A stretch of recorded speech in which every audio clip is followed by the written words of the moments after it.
கழக பொதுச் செயலாளர், தமிழக சட்டமன்ற எதிர்க்கட்சித் தலைவர் புரட்சித் தமிழர் எடப்பாடியார் அவர்களின் ஆணைக்கிணங்க, புரட்சித் தலைவி அம்மா அவர்களின் 78வது பிறந்தநாளை முன்னிட்டு மாநகர போக்குவரத்து கழக அண்ணா தொழிற்சங்கம் வடக்கு மண்டலம் சார்பாக அயனாவரம் பணிமனை வளாகத்தில் பொதுக்கூட்டம் மற்றும் நலத்திட்ட உதவிகள் வழங்கும் நிகழ்ச்சி எம்டிசி வடக்கு மண்டல செயலாளர் சி. ராஜ்குமார் தலைமையிலும், எம்டிசி வடக்கு மண்டல பொருளாளர் கே. மகேந்திரன் முன்னிலைமையிலும் நடந்தது.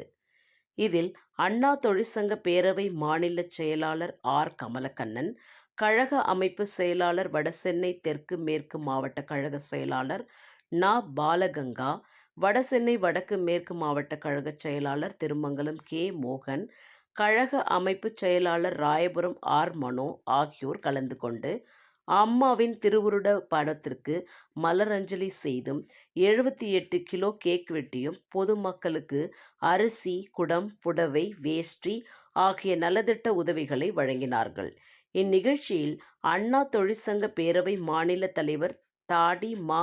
ராசு, மாநில பொருளாளர் எம். அப்துல் அமீத், போக்குவரத்து பிரிவு செயலாளர் எஸ். பழனி, எம்டிசி வடக்கு மண்டல தலைவர் இ. எஸ். சதீஷ் பாபு, போக்குவரத்து பிரிவு இணைச் செயலாளர் ரா. அன்பு, திருவள்ளூர் கிழக்கு மாவட்ட கழக அவைத்தலைவர் திருவொற்றியூர் டி. ராஜேந்திரன், கொளத்தூர் பகுதி கழக செயலாளர் பட்மேடு டி. சாரதி, வில்லிவாக்கம் கிழக்கு பகுதி கழக செயலாளர் ஜி.ஆர்.பி. கோகுல் பரமகுரு, கழக வட்ட செயலாளர் P. Velu, Ayanavaram T. Kothandan, V. Sathish, C. Sri Ramajayam, A. Jayaseelan, T. S. Jaganbabu, V. Venkatesan, Ayanavaram Adhilakshmi பலர் கலந்து கொண்டனர்.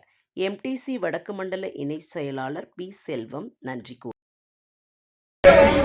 அனைத்து இந்திய அண்ணா திராவிட முன்னேற்ற கழகத்தினுடைய குளத்தூர் கிழக்கு பகுதி கழக செயலாளர் அண்ணன் பட்மேடு டி. சாரதி அவர்களே, வில்லிவாக்கம் கிழக்கு பகுதி கழகத்தினுடைய செயலாளர் திரு ஜி.ஆர்.பி. கோகுல் அவர்களே, வட்டக்கழக செயலாளர்களாக இங்கு வீட்டிருக்கின்ற நயன்புரம் வேலு அவர்களே, திரு சி. முனிரத்தனம் அவர்களே, திருமதி ஆதிலட்சுமி அவர்களே, வருகை தந்திருக்கின்ற பல்வேறு பொறுப்புகளை தாங்கி இருக்கின்ற மாநில, மாவட்ட, பகுதி வட்டக்கழகத்தினுடைய ஆற்றல் மிகுந்த நிர்வாகிகளே, பெண்களே, குறிப்பாக தாய்மார்களே, பொதுமக்களே, உங்கள் அத்துணை பேருக்கும் நெஞ்சார்ந்த நன்றியை வணக்கத்தையும் இந்த நேரத்திலே தெரிவித்துக் கொண்டு, இன்றைய நாள் நம்முடைய இதய தெய்வம் புரட்சி தலைவி அம்மா அவர்களுடைய பிறந்த நாள்.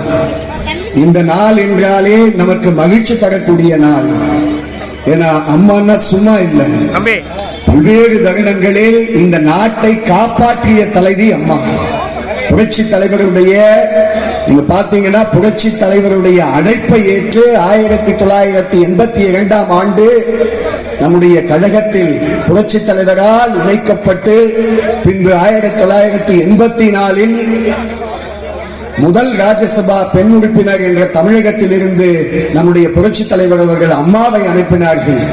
அதன் பிறகு 1987 புரட்சி தலைவருக்குடைய மறைவுக்கு பிறகு கழகம் இரண்டாக ஆன பொழுது மக்கள் அம்மாவின் பக்கம் நின்றார்கள். 1991ஆம் ஆண்டு எல்லோரும் ஒன்று சேர்ந்து இதய தெய்வம் புரட்சி தலைவி அம்மா அவர்களை முதல்வராக்கினார்கள். இவர்களே, நான் ஏன் இதை சொல்றேன்னா, புரட்சி தலைவருடைய மறைவுக்கு பிறகு ஒரு இயக்கத்தை கட்டுக்கோப்பாக எவ்வளவு பெரிய தலைவருடைய மறைவுக்கு பிறகு பாத்தீங்கன்னா அவ்வளவு எதிர்கட்சியின் திராவிட முன்னேற்ற கழகெல்லாம் நீங்க அம்மாவை எதையுமே செயல்பட விடாம தடுத்த காலங்கள்லாம் உண்டு. எல்லாம் ஒரு பெண்ணாக சமாளித்து திறம்பட அவர்களுக்கு இருக்க தகுதியெல்லாம் 91க்கு அப்புறம் போக போக வெளிக்கொண்டு வராங்க அம்மா. அதாவது இந்த இந்திய துணை கண்டத்திலே நீங்க பாத்தீங்கன்னா மிகப்பெரிய சக்தியாக நம்முடைய அம்மா அவர்கள் விளங்கினார்கள். அம்மாவுடைய திட்டங்கள் எல்லாமே பிற மாநிலங்கள் எல்லாம் அம்மாவுடைய திட்டங்களை பார்த்து ஃபாலோ பண்ற அளவுக்கு ஒவ்வொரு திட்டமாக அம்மா அவர்கள் யோசித்து யோசித்து ஒவ்வொரு குடும்பத்திலே இருக்கின்ற தாய்மார்களில் அவர்கள் சார்பாக அம்மா உட்கார்ந்து ஒவ்வொன்றா யோசிப்பாங்க. தொட்டில் குழந்தை திட்டம்லாம் யாருமே பண்ண முடியாது, நினைத்து கூட பார்க்க முடியாத ஒரு திட்டம். அம்பா உணவகங்கள் அவர்கள் மனதிலே உதித்தது. எத்தனை பேர் கொரோனா காலங்களில் 3 வேளை வயிறாக உண்டார்கள் என்றால் அம்மாவுடைய அந்த திட்டம். தாலிக்கு தங்கம் திட்டம் யார் கொண்டு வர முடியும்? ஒரு பெண்ணோட மனதை புரிந்து பெண்களுக்கு உதவிகரமாக இருக்க வேண்டும், ஒரு பொட்டு தங்கமாவது நாம் அவர்களுக்கு கொடுக்க வேண்டும் என்ற உயரிய நோக்கத்துக்காக கொண்டு வரப்பட்ட திட்டம். எல்லாம் நான் ஏன் நண்பர்களை சொல்றேன்னா, இவ்வளவு கஷ்டங்களை அவர் தாங்கி மக்களுக்காகவே உழைத்த ஒரு தலைவர் என்றால் நம்முடைய இதய தெய்வம் புரட்சி தலைவி அம்மா அவர்கள்.